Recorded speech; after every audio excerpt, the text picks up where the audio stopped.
You hear that? What? Nothing. No birds. No animals. Nothing. Covenant, do you read me? What's happening?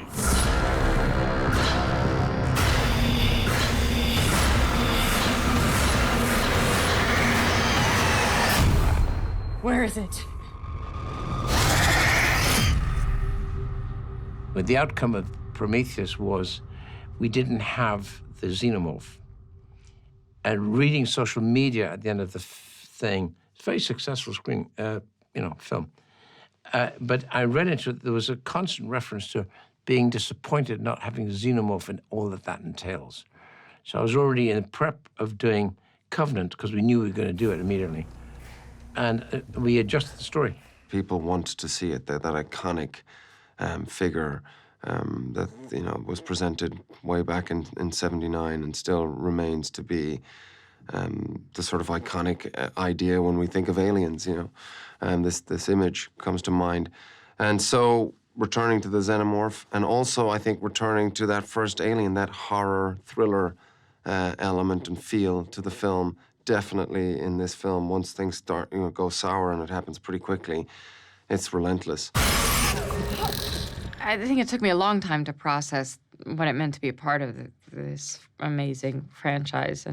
But I think the first thing that got me really excited was the prospect of working with Ridley Scott. I've always just been a humongous fan of his, so the idea to be able to even sit down with him for 3 minutes, no matter what it was about, was very appealing to me. And as we started talking, he pulled out this book, and he had all these conceptual drawings of spaceships and spacesuits, and then he, like, as he flipped the pages, I saw these drawings of xenomorphs, and then that's when I just kind of, like, all the color in my face went away, and I was like, he's talking to me about Alien. He's making another Alien movie. What I always want is to be surprised by an actor. I just look at all their work, because they physically maybe fit the bill, and therefore their capability fits the bill by seeing what they can do.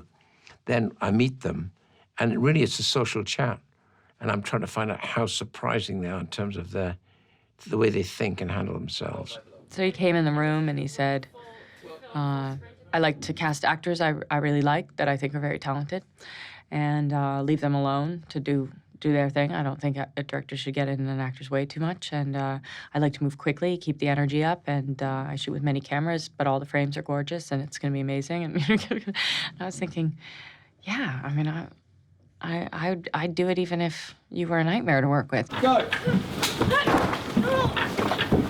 Like, I think I probably had the same reaction as anyone who heard that I was going to be in this film. Is I'm thinking, like, okay, I'm gonna probably come in here and have to act like an asshole and tell some jokes and then get my head ripped off. And so when I got the script and saw what Tennessee's arc was in this, and the scope of what I was going to have to do wasn't going to be relying on comedy or comic relief. And so, yeah, it was cool to try to, you know, bite that off.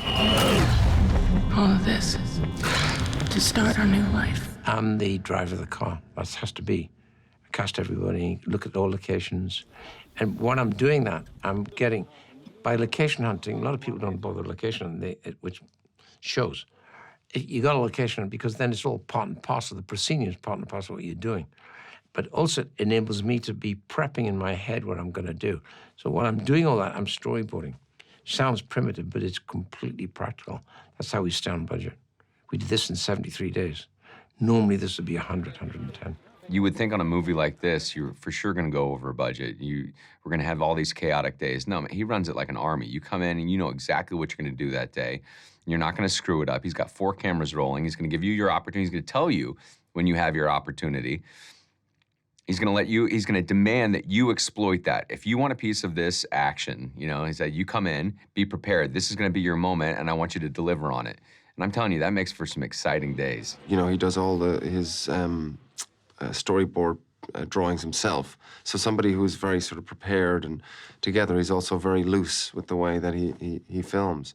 So that's nice. Actors enjoy working like that, with somebody who's confident and sure what they're doing, but also has the ability to throw his idea out the window and try something new.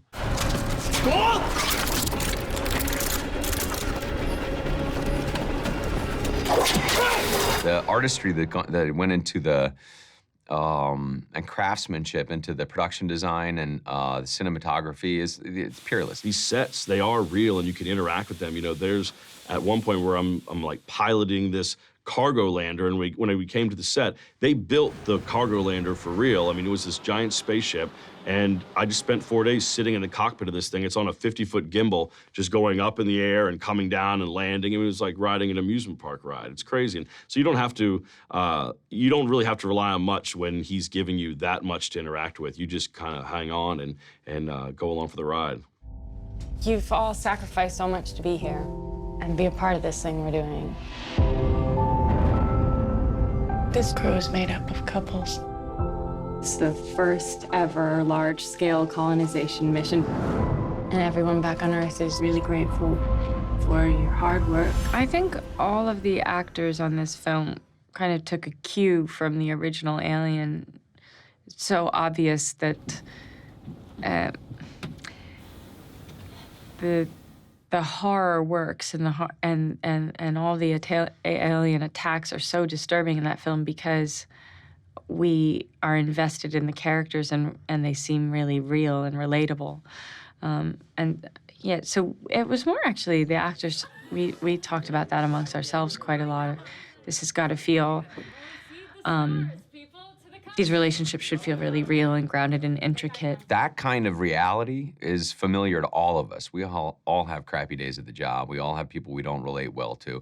So that starts to build your audience's investment in them. They're not caricatures at all. These people are, they're couples, they're a colonization mission.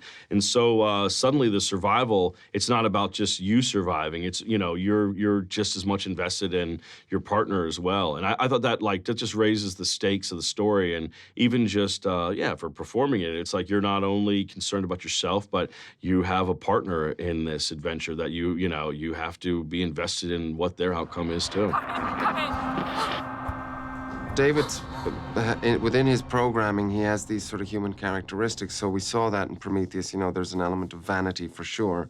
You know, he's dyeing his hair. He wants to look like Peter O'Toole in Lawrence of Arabia. And he's very theatrical. He's very expressive.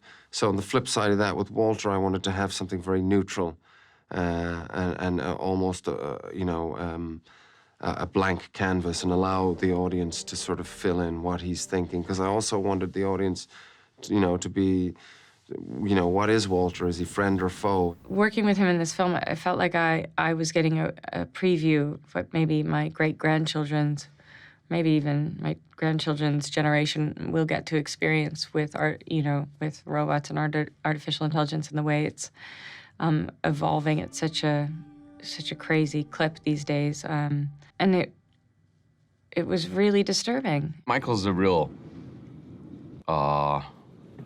charming, quick-witted, hilarious guy. So it's a bit of a magic trick he does, you know, because as soon as it's cut, he's cracking everybody up and or we're talking about movies or politics or whatever it is. And then when it's rolling, you know, he does these subtle little things that end up adding up to some extraordinary performances. What I think has remained from Prometheus, which I'm really happy about, is that central theme to the film, which you get in the prologue of this, which is the idea of creation and our creators, where we come from, and what happens after we die. It is more than just like a gore fest. There's like deeper concepts being explored here. He's wrestling with ideas of creation and where we come from and what we create, and if what we create, what will they create? And I think the idea that you can have both of those things existing in one movie, I think it gives a little bit for everyone. So yeah, to be a part of that or be invited into the ring like that, it's nuts. It's, yeah, mind-blowing. I think we've got a fantastic possibility of a great franchise and a great, perfect, I don't want to call him a monster because he's too much better than a monster. I think he may be the most definitive bad, I don't want to call him a beast or a monster, bad news in film, honestly. He's very special, unusual. Thank you, Mr. Giga. There's a take that I had forgotten about where when we first shot it, I'm supposed to walk up to it, look in, and I get up to it. I'm like, I'm not looking in that thing, man. I know what happens. I saw the first movie. There's no way I'm going to look in that thing.